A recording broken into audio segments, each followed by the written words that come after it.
Era uma manhã comum de segunda-feira em São José dos Campos, interior de São Paulo. O sol nascia devagar entre as casas simples do bairro Vila Industrial. A vida seguia tranquila, naquele 18 de novembro de 1991. Mas ninguém poderia imaginar que aquele dia se tornaria o marco de um dos casos mais perturbadores da história criminal daquela cidade. Helena Moreira da Silva tinha 28 anos. Naquela manhã, saiu de casa às 7h30 para comprar pão na padaria da esquina. Era o que fazia todas as manhãs há 3 anos. Levava consigo apenas R$ 5 no bolso da saia florida, as chaves de casa e um sorriso característico que conquistava a todos no bairro.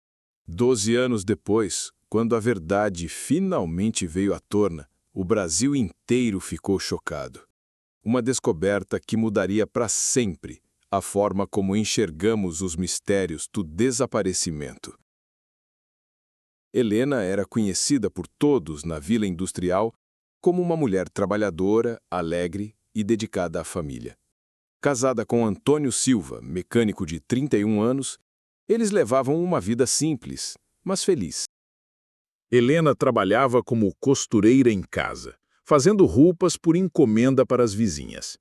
Era famosa por seus vestidos de festa, peças únicas, com bordados delicados e acabamentos impecáveis. Sua casa, simples, 2 quartos na Rua das Acácias, número 247, estava sempre cheia de risadas, música sertaneja no rádio e o aroma de bolos nos fins de semana. O casal ainda não tinha filhos, mas planejava aumentar a família em breve. Helena comentava com amigas que talvez engravidasse no ano seguinte. O sonho deles era dar uma vida melhor aos futuros filhos. Quem sabe até se mudar para um bairro com mais oportunidades. Helena vinha de uma família humilde do interior de Minas Gerais. Filha de João Moreira, agricultor aposentado, e de Carmen, dona de casa que criou 7 filhos com muito amor, mas poucos recursos. Ela era a 3ª filha e sempre foi a mais sonhadora. Acreditava que o trabalho honesto podia transformar qualquer realidade. Naquela manhã, Helena acordou às 6 horas, como sempre fazia. Preparou o café de Antônio e depois se arrumou para mais um dia de costura. Tinha 3 vestidos para entregar até o fim da semana e estava animada com o dinheiro extra que ajudaria nas despesas de dezembro. Quando Antônio saiu para o trabalho por volta das 7, ela lhe deu um beijo na porta. Disse que faria um bolo de chocolate à tarde, o favorito dele. Foram as últimas palavras de um casal feliz. Meia hora depois, Helena percebeu que não tinha pão. Decidiu ir até a padaria central, apenas 2 quadras de distância. Era um trajeto que fazia todos os dias. Cumprimentava vizinhos, falava com as crianças da família Oliveira, conversava com Dona Conceição sobre um vestido que entregaria em breve. Mas quando chegou à esquina da Rua das Acácias com a Rua São Pedro, algo aconteceu. As últimas pessoas que a viram foram Marcos e Juliana, um casal de jovens no ponto de ônibus. Eles relataram que Helena conversou com um homem dentro de um carro branco. Ela sorria, gesticulava, parecia conhecer a pessoa. Depois de alguns minutos, entrou no carro. Para quem conhecia Helena, aquilo era estranho. Ela nunca aceitava carona. Sempre ia a pé à padaria. Mas Marcos e Juliana não deram tanta importância. Talvez fosse um cliente, talvez um conhecido. No fim da tarde, quando Antônio voltou do trabalho, encontrou a casa vazia. O almoço ainda por fazer. Nenhum sinal de Helena. Procurou nos vizinhos, ligou para amigas, foi até a padaria, mas ninguém sabia de nada. Dona Maria confirmou. Helena não havia aparecido. Algo impossível, já que era cliente pontual. A preocupação aumentou quando Antônio percebeu que a esposa havia saído apenas com R$ 5 e as chaves de casa. Deixou para trás a bolsa com documentos e dinheiro, algo que jamais faria. Às 8 horas da noite, Antônio decidiu procurar a polícia. Ele sabia, algo muito grave havia acontecido. A delegacia de São José dos Campos, nos anos 90, funcionava de forma bem diferente dos padrões atuais. O delegado responsável era o Dr. Maurício Fernandes, um homem de 52 anos, com quase 30 de carreira policial. Ele recebeu Antônio Silva com seriedade, mas também com o ceticismo de quem já havia visto muitos casos de pessoas que desapareciam por vontade própria. Nos primeiros dias, a polícia seguiu os protocolos básicos. Interrogou familiares, vizinhos, conhecidos, na esperança de encontrar alguma pista que revelasse o paradeiro de Helena. As primeiras 48 horas são cruciais em qualquer investigação. Por isso, todos os esforços foram concentrados em rastrear os últimos passos da costureira. O depoimento de Marcos e Juliana, o casal que viu Helena entrar no carro branco, tornou-se a principal pista. Eles foram chamados várias vezes à delegacia para tentar se lembrar de mais detalhes sobre o veículo e sobre o homem. Infelizmente, a descrição era vaga. Um homem de 40 a 50 anos, cabelos escuros, camisa clara, dirigindo um carro branco, modelo popular. Naquela época, não existiam câmeras de segurança nas ruas. A investigação dependia de testemunhas oculares e do trabalho de campo dos detetives. O delegado Maurício montou uma força-tarefa com 12 policiais. Eles percorreram todo o bairro e as regiões vizinhas, conversando com moradores, comerciantes, qualquer pessoa que pudesse ajudar. Durante as primeiras semanas, surgiram várias teorias. A primeira hipótese, Helena teria fugido voluntariamente, talvez por problemas conjugais ou familiares, mas logo essa ideia foi descartada. Familiares e amigos confirmaram, Helena e Antônio tinham um casamento feliz. Além disso, ela deixou para trás todas as suas economias, cerca de R$ 200 guardados numa lata no guarda-roupa, dinheiro que jamais abandonaria se tivesse planejado uma fuga. A segunda hipótese, sequestro por extorsão. Mas ninguém da família tinha recursos e nunca houve pedido de resgate. A terceira teoria, a mais preocupante, era de que Helena havia sido vítima de um crime violento, talvez cometido por alguém que ela conhecia e em quem confiava o suficiente para entrar voluntariamente no carro. Essa ideia ganhou força quando amigas de Helena contaram algo. Nas semanas anteriores ao desaparecimento, um cliente insistia para que ela fizesse trabalhos de costura em sua casa. Ele oferecia pagar acima do valor normal. Helena comentou que se sentiu incomodada, mas não deu detalhes sobre quem era. Nenhuma das amigas soube informar mais. Essa pista acabou não levando a lugar nenhum. Os meses passaram. A investigação esfriou. O delegado Maurício e sua equipe tinham seguido todas as pistas, interrogado dezenas de pessoas, verificado hospitais e necrotérios de várias cidades, mas Helena parecia ter desaparecido da face da terra. Antônio mergulhou em depressão. Sua vida pessoal e profissional foram devastadas. Perdeu o emprego na oficina, não conseguia mais se concentrar, passou a beber e desenvolveu uma obsessão em encontrar a esposa. Todos os dias saía pelas ruas mostrando fotos de Helena. Visitava delegacias de outras cidades.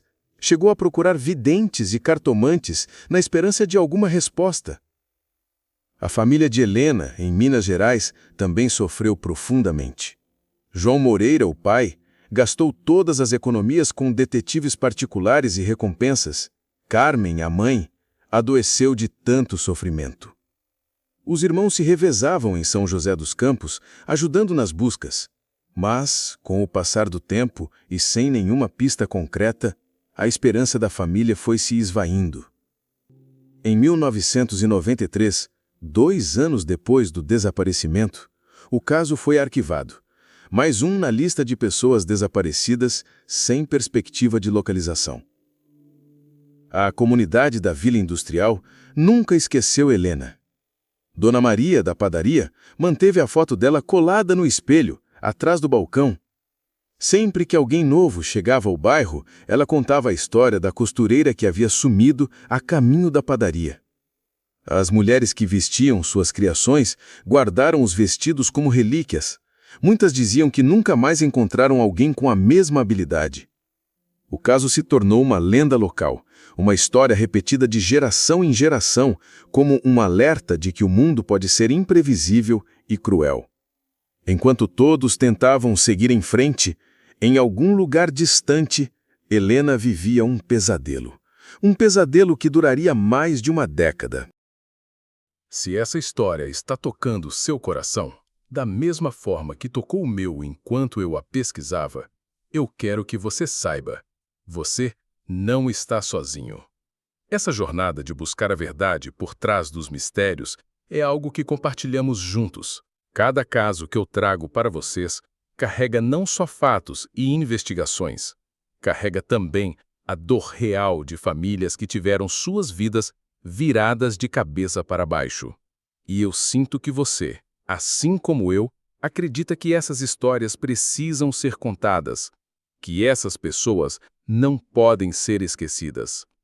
Se você chegou até aqui comigo, é porque entende que, por trás de cada desaparecimento, existe uma família que nunca desistiu de buscar respostas.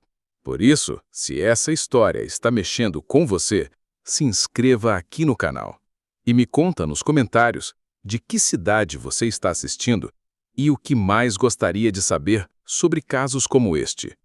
Vamos juntos dar voz a quem não pode mais falar por si mesmo. Os anos foram passando, como páginas lentas de um livro sem final.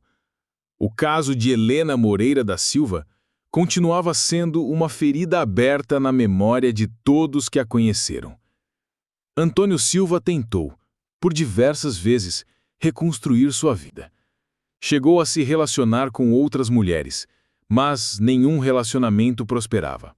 Uma parte dele continuava presa àquela manhã de novembro de 1991. Ele mudou de emprego várias vezes.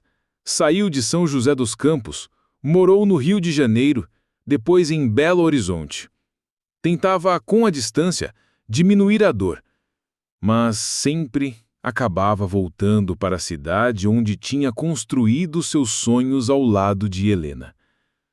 Em 1998, 7 anos após o desaparecimento, Antônio finalmente conseguiu um emprego estável em uma metalúrgica. Decidiu que era hora de parar de fugir do passado. Nesse período, a tecnologia começava a transformar as investigações criminais. A internet ainda engatinhava no Brasil, mas já permitia a troca de informações entre delegacias de diferentes estados. Em 2001, 10 anos após o desaparecimento, um jovem detetive chamado Lucas Mendoza assumiu a responsabilidade de revisar casos antigos arquivados na delegacia de São José dos Campos. Lucas era do tipo que não aceitava mistérios sem solução. O caso de Helena chamou sua atenção imediatamente. Como alguém poderia desaparecer sem deixar rastros em uma cidade do interior onde todos se conheciam? Ele começou a revisar o caso com métodos mais modernos. Cruzou informações em bancos de dados, verificou registros hospitalares que haviam sido digitalizados e conversou novamente com todas as testemunhas de 1991. Foi nessa nova investigação que Lucas encontrou algo que havia passado despercebido. Em março de 1992, 4 meses após o desaparecimento de Helena, um homem apareceu no Hospital das Clínicas de Ribeirão Preto, acompanhado de uma mulher. Ela dizia ser sua esposa, vítima de um acidente doméstico com ferimentos na cabeça e perda temporária da memória. A mulher se apresentou como Maria José Santos. Tinha sinais claros de traumatismo craniano e não conseguia se lembrar de nada sobre sua vida anterior. O que chamou a atenção de Lucas foi a descrição física. Era idêntica à de Helena Moreira da Silva. Inclusive, a cicatriz no braço direito que ela havia ganhado na infância ao cair de uma árvore. Ainda mais estranho era o homem que a acompanhava. Ele apresentou documentos que depois se revelaram falsos. Poucas semanas depois, os dois desapareceram do hospital sem dar explicações. Lucas percebeu que poderia estar diante da chave para resolver o caso. Pediu autorização judicial e teve acesso aos registros médicos completos da suposta Maria José Santos. Descobriu que ela havia passado por intensos tratamentos psiquiátricos. Durante a internação, Maria José apresentou comportamentos estranhos. Mencionava nomes que coincidiam com os de familiares e amigos de Helena. Falava sobre costura, citava a São José dos Campos e chegou a desenhar mapas que correspondiam ao bairro Vila Industrial. Os médicos da época atribuíram isso aos efeitos do traumatismo. Mas Lucas enxergou diferente. Eram tentativas desesperadas de Helena de manter viva sua identidade.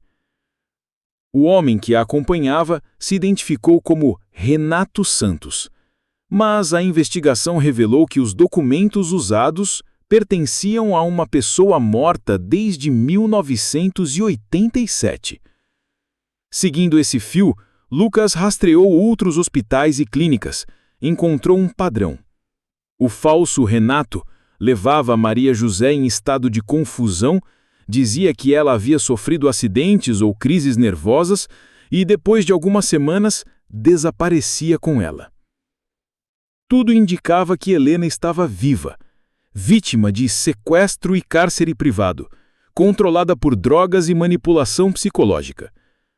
Em dezembro de 2012, 11 anos após o desaparecimento, Lucas localizou uma clínica em Campinas. Maria José havia sido internada ali 2 meses antes. Segundo informações, o homem comentou que se mudariam para o Paraná. Ele teria conseguido emprego em uma fazenda. Imediatamente, Lucas acionou a Polícia Civil do Paraná. Foi organizada uma busca em todas as propriedades rurais que haviam contratado trabalhadores recentemente. A operação envolveu mais de 50 policiais. Recebeu o nome de Operação Retorno, uma esperança de que Helena pudesse, enfim, voltar para casa. No dia 15 de janeiro de 2003, exatamente 12 anos e 2 meses após o desaparecimento, a polícia local localizou uma fazenda isolada em Castro, no Paraná. Ali, vivia um casal que correspondia perfeitamente à descrição de Renato e Maria José. A fazenda Santa Rita ficava no fim de uma estrada de terra, que serpenteava por colinas cobertas de pinheiros. Mais de 20 quilômetros distante do centro de Castro, no Paraná. Um local isolado, cercado por propriedades abandonadas e matas fechadas. O lugar perfeito para manter segredos, longe dos olhos da sociedade. Na manhã de 15 de janeiro de 2003, a equipe da Operação Retorno chegou à propriedade. O que encontraram os chocou profundamente. Helena estava no jardim, trabalhando. Mas parecia ter envelhecido muito além dos 12 anos de cativeiro. Seus cabelos, antes castanhos e brilhantes, estavam totalmente brancos. Movia-se com lentidão, como alguém muito mais velho do que realmente era. Quando os policiais se aproximaram e disseram seu nome verdadeiro, Helena não demonstrou reconhecimento. Olhava confusa, sem entender o que estava acontecendo. O homem que a mantinha em cativeiro era Jorge Alberto Ferreira, de 61 anos. Ex-funcionário da Prefeitura de São José dos Campos, aposentado em 1990. Ele conheceu Helena meses antes do sequestro, quando pediu que ela costurasse uniformes para uma empresa fictícia. Durante esses encontros, desenvolveu uma obsessão doentia por ela. Criou fantasias de um relacionamento que só existia em sua mente perturbada. Quando percebeu que Helena não tinha interesse, decidiu que a única forma de tê-la seria através do sequestro. Planejou tudo com calma. criou a identidade falsa de Renato Santos e preparou o local onde manteria sua vítima. Durante os 12 anos de cativeiro, Jorge submeteu Helena a um processo cruel de lavagem cerebral. Ele usava medicamentos psiquiátricos ilegais. Mantinha em completo isolamento. Criou uma realidade alternativa onde ela acreditava ser Maria José Santos, sua esposa legítima. Inventou a história de um acidente que teria causado perda de memória. Forjou documentos, manipulou fotos, repetiu mentiras. Helena foi condicionada a acreditar que sua vida anterior não passava de uma fantasia. Para ela, sua vida real era ao lado de Jorge. O controle psicológico era tão intenso que, no momento do resgate, ela chegou a defender o sequestrador. Mas Jorge não agia sozinho. Contava com a ajuda do Dr. Nestor Tavares, um médico que havia perdido o registro por má conduta. Era ele quem fornecia os medicamentos, visitava a fazenda regularmente e aplicava o que chamava de terapia de reforço de identidade. Na prática, sessões de tortura psicológica, tudo para apagar qualquer traço da verdadeira Helena. Quando foi resgatada e levada a um hospital em Curitiba, os médicos ficaram chocados.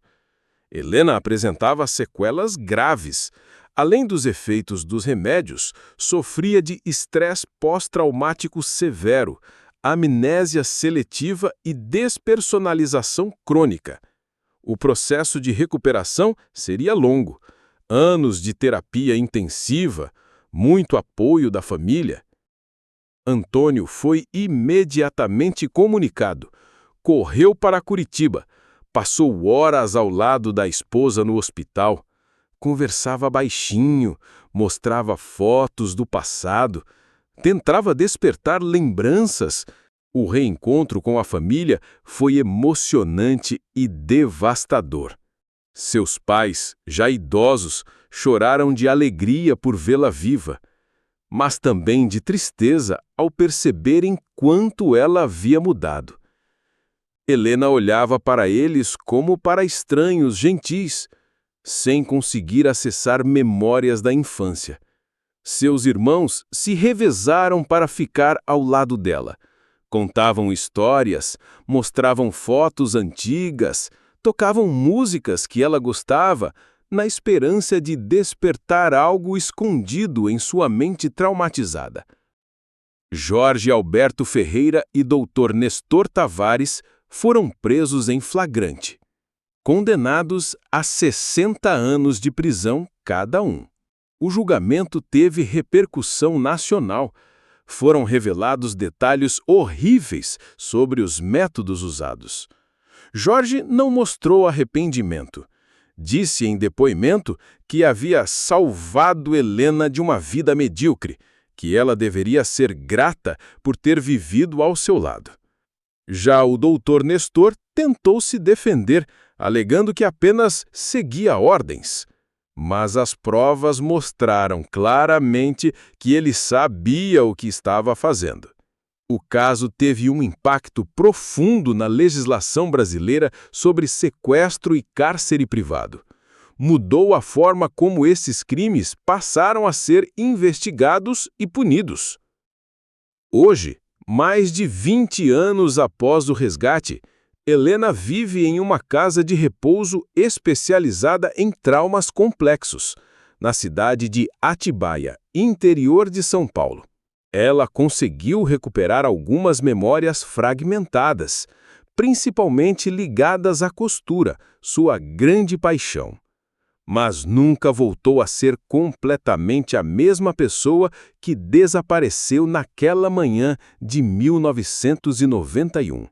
Antônio continua presente, visita regularmente.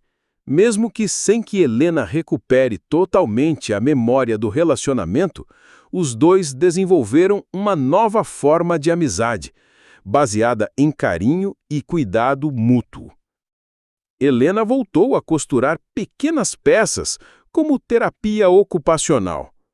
Seus trabalhos são vistos como sinais de recuperação gradual de sua identidade.